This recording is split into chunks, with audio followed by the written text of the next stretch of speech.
Hello class 10th students, this is our chapter 2 and name of that chapter is internet services and mobile technology। ये chapter हमारा 2 parts में divide है। Internet service जो इसका main part है and second is mobile technology. Okay students, तो first part में हम क्या करेंगे, इंटरनेट सर्विसेज। तो इसके बारे में पता होना चाहिए कि इंटरनेट सर्विसेज होती क्या है। ठीक है, इंटरनेट सर्विसेज यानी वेब सर्विसेज। वेब का मतलब ही क्या होता है, इंटरनेट होता है। मैंने आपको फर्स्ट चैप्टर में बताया था। ओके, तो वेब सर्विसेज और internet services one is the same thing are the software based services that take place when the two electronic devices connected via network। जो भी इंटरनेट सर्विसेज होती है वो सॉफ्टवेयर बेस्ड सर्विसेज होती है। Okay, जिसको हम यूज कर पाते हैं। कैसे यूज कर पाते हैं, जब हमारे कोई दो इलेक्ट्रॉनिक डिवाइस नेटवर्क में क्या होते हैं, कनेक्ट होते हैं। ठीक है, इसका मतलब क्या है, अलग अलग टाइप की इंटरनेट सर्विसेज होती है। जैसे ईमेल भी हमारी एक इंटरनेट सर्विसेज है, ई बैंकिंग भी हमारी क्या है, इंटरनेट सर्विसेज है। जैसे हमारा ऑनलाइन स्टडी करते हैं तो वो भी इंटरनेट सर्विसेज है हमारी।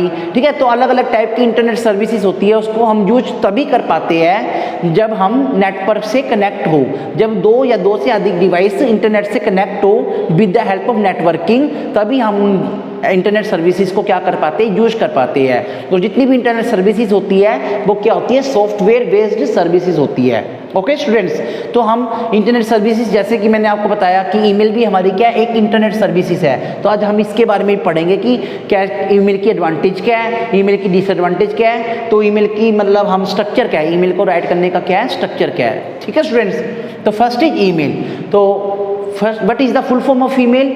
Full form of email is electronic mail. E stand for electronics. ठीक है, it is the most widely used tool to send message electronically on the network. इसका मतलब क्या है कि मैसेज को ट्रांसफर करने की ये एक टेक्निक है, एक ये ऐसा टूल है जिसकी हेल्प से हम नेटवर्क पर क्या कर सकते हैं, मैसेज डिलीवर या मैसेज ट्रांसफर कर सकते हैं from one place to another place. Okay students, और इलेक्ट्रॉनिकली मैसेज का मतलब जो हमारे नेट के ऊपर इंटरनेट पर जो मैसेज होते हैं, इसलिए हमने वर्ड यूज किया है इलेक्ट्रॉनिकली। इलेक्ट्रॉनिक का मतलब है नेट के ऊपर मैसेज। ओके, तो इसकी कुछ एडवांटेजेस होती है। वो एडवांटेजेस देखिए क्या होता है, लो कॉस्ट। देखिए स्टूडेंट्स, पहले के टाइम में हम जब भी कोई मैसेज या कुछ भी अगर हमें लेटर अगर एक जगह से दूसरी जगह ट्रांसफ़र करना होता था या डिलीवर करना होता था तो हम क्या करते थे, कोरियर करते थे।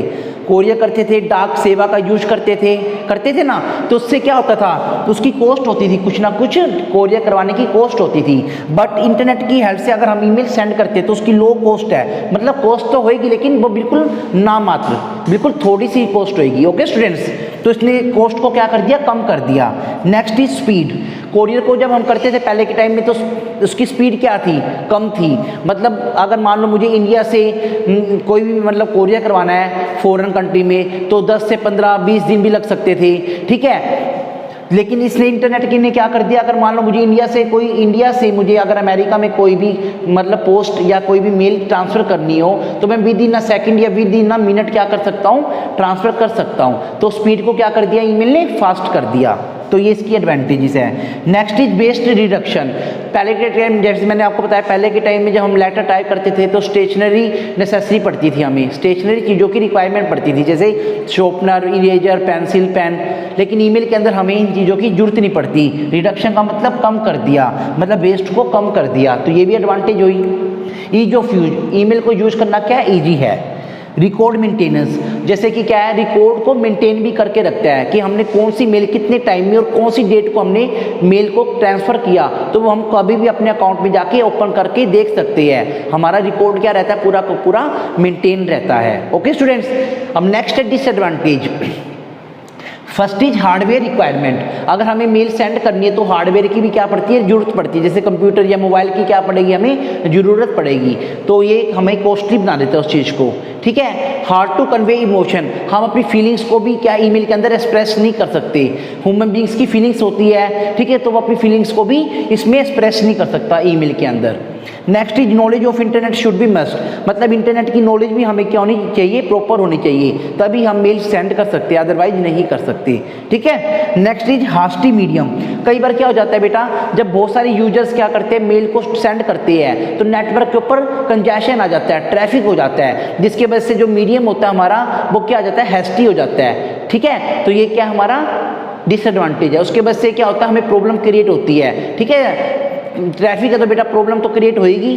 तो नेट के ऊपर यूजर्स की ना बहुत ज़्यादा क्राउड आ जाता है, एक ही टाइम पे बहुत सारे यूजर्स मेल को ट्रांसफ़र कर रहे होते हैं या यूज कर रहे होते हैं, तो क्या उस मीडियम को क्या बना देते हैं, हैस्टी बना देते हैं। तो ये सब उसकी क्या है, डिसएडवांटेज है किसकी, ईमेल की। Now most important part is email account and address. अगर मान लो मुझे कोई भी मैसेज सेंड करना है एक जगह से दूसरी जगह, तो मुझे एड्रेस पता होना चाहिए उसका, और मेरा भी पता होना चाहिए जब मैं उसके ऊपर लिखूंगा तो एड्रेस भी नॉलेज, एड्रेस हमें मस्ट है उसके अंदर। तो वैसे अगर हम ईमेल हम सेंड करते हैं from one place to another place, तो हमारे पास ईमेल अकाउंट और उसका एड्रेस होना चाहिए। तो ईमेल एड्रेस हमारे दो कंपोनेंट को कंटेन करता है। दो कंपोनेंट होते हैं हमारे ईमेल एड्रेस में। कौन कौन से कंपोनेंट होते हैं, user name and second is host name. जैसे कि हमारे घर का एड्रेस होता है तो हाउस नेम होता है, हमारी सिटी होती है, पिन कोड होता है, तो ये सब एड्रेस होता है। वैसे ही ईमेल एड्रेस दो कंपोनेंट को कंटेन करता है, first is user name and second one is host name.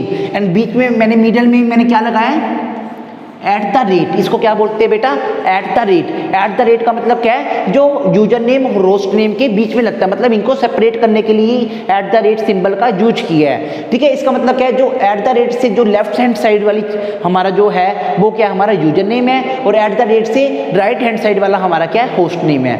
For example email address आप देखिए बेटा, जैसे ईमेल एड्रेस बहुत सारे हो सकते हैं, कोई भी हो सकता है, ravi72@gmail.com। अब रवि जो 72 है एट द रेट से इस साइड वाला, वो क्या हमारा यूजर नेम है। जो एट द रेट से हमारा जो राइट हैंड साइड है वो क्या हमारा सर्वर नेम, कि हमारा सर्वर कौन सा है, जीमेल है, वो बहुत सारे सर्वर होते हैं हमारे, याहू भी होता है सर्वर, rediffmail.com भी होता है, hotmail.com भी होता है। तो ये हमारे सर्वर नेम है, इनको हम क्या बोलते हैं, ईमेल सर्वर। ओके तो ये हमारा ईमेल एड्रेस के दो कंपोनेंट होते हैं, user name and host name, और एट द रेट हमारा यूजर नेम और होस्ट नेम को सेपरेट करने के लिए यूज होता है। Okay students, now next thing is structure of email message. अगर हम कोई भी एप्लीकेशन लिखते हैं तो उसका एक फॉर्मेट होता है, जैसे to the principal, Siddhivinayak global school, Milakpur, फिर हम बॉडी लिखते हैं, लास्ट में हम यूअर सिंसियरली लिखते हैं, डेट एंड टाइम भी मेंशन करते हैं। तो ये सब हमारा फॉर्मेट होता है। वैसे ही अगर मान लो मुझे ईमेल टाइप करनी है और ईमेल को मुझे एक जगह से दूसरी जगह ट्रांसफर करना हो, तो उसका एक स्ट्रक्चर है। स्ट्रक्चर में देखो क्या क्या इंक्लूड होता है। सबसे पहले है फ्रॉम। फ्रॉम मतलब हमारा मैसेज कौन सेंड कर रहा है, मतलब सेंडर का एड्रेस किस में आएगा बेटा, फ्रॉम में आएगा। मैसेज जो सेंड कर रहा है उसका एड्रेस किस में आएगा, फ्रॉम में आएगा। और टू में किसका एड्रेस आएगा बेटा, जिसको सेंडर मैसेज सेंड कर रहा है। ठीक है, टू में किसका मैसेज आएगा, जिसको सेंडर मैसेज सेंड करना चाहता है। ठीक है, रिसीवर का एड्रेस आएगा टू में। सीसी और बीसीसी, ये बहुत इंपॉर्टेंट क्वेश्चन बन जाता है, but is the difference between CC and BCC. ठीक है, सीसी की फुल फॉर्म होती है कार्बन कॉपी और बीसीसी की फुल फॉर्म होती है ब्लाइंड कार्बन कॉपी। ओके, अब देखिए थोड़ा सा डिफरेंस होता है इनमें। देखिए कार्बन कॉपी में क्या होता है, अगर मान लो मुझे सेम मैसेज बहुत सारे कैंडिडेट को क्या करना है, ट्रांसफर करना है, तो मैं कार्बन कॉपी में क्या करूंगा बेटा, उन सभी कैंडिडेट्स का एड्रेस राइट डाउन करूंगा। ठीक है, मान लो मुझे 20 कैंडिडेट्स को ये सेम मैसेज ही ट्रांसफर करना है, तो कार्बन कॉपी में मैं 20 ईमेल एड्रेसेस राइट करूंगा, उनके राइट करूंगा ईमेल एड्रेसेस जिसको मुझे लेटर या मैसेज सेंड करना है। ओके, इसके अंदर एश्योरिटी होती है बेटा कि जो हम ईमेल एड्रेस राइट कर रहे हैं ना, वो मैसेज उनको जा रहा है, इसके अंदर हमें कंफर्मेशन मिलती है। बट होता तो इसमें भी यही है कि हम जब बहुत सारे कैंडिडेट्स को मैसेज सेंड करना चाहते हैं तो इसके अंदर भी हम ईमेल एड्रेस को राइट करते हैं, बट इसके अंदर हमें कंफर्मेशन नहीं मिलती, एश्योरिटी नहीं मिलती जो ईमेल एड्रेस हमने राइट करे कि वो लेटर हमारा या मैसेज हमारा उन ईमेल एड्रेस के पास गया है या नहीं गया। मतलब इसके अंदर एश्योरिटी नहीं मिलती, कार्बन कॉपी में हमें एश्योरिटी मिल जाती है। Okay, next is subject. Subject में क्या होता है, टाइटल ऑफ द मेल, मतलब हमारा जो मेल कर रहे हैं, मैसेज कर रहे हैं, उसका टाइटल क्या है। ओके, बॉडी के अंदर पूरा का पूरा मैसेज कि आप कहना क्या चाह रहे हो। ओके, अटैचमेंट में क्या होता है बेटा, हम इसके ऊपर क्लिक करके कोई भी फाइल, कोई भी वीडियो, कोई भी इमेज, कोई भी डॉक्यूमेंट हम क्या कर सकते हैं, अटैच कर सकते हैं। ठीक है, तो अटैचमेंट की हेल्प से। डेट के अंदर क्या होता है, डेट और टाइम को मेंशन कर सकते हैं। ये बताता है कि सेंडर के कंप्यूटर से मैसेज कौन सी डेट को और कितने बजे गया था, टाइम हमें मेंशन करता है। ठीक है, और लास्ट में सेंड होता है, ये सब कुछ हम मेंशन कर देते हैं। तो ये सेंड हम क्या करते हैं बेटा, लास्ट में इसके ऊपर क्लिक करते हैं और हमारा मैसेज सेंड हो जाता है। किसके पास सेंड होएगा, जिसका हमने टू में एड्रेस लिखा था। कौन सा एड्रेस, ईमेल एड्रेस लिखा था। ओके स्टूडेंट्स, तो ये एग्जाम पॉइंट ऑफ व्यू से बहुत इंपॉर्टेंट टॉपिक है हमारा, but is email, but is advantage and disadvantage of email, structure of email, and email address contain two component, username and host name. Okay students, I hope you understand this video. अगर आपको ये video पसंद आई हो तो हमारे YouTube channel SGS मिलापुर को subscribe कीजिए और इस वीडियो को ज़्यादा से ज़्यादा लाइक एंड शेयर कीजिए। और अगर आपकी कोई क्वेरी है या कोई प्रॉब्लम है तो कमेंट बॉक्स में ज़रूर डालिए। Thank you so much.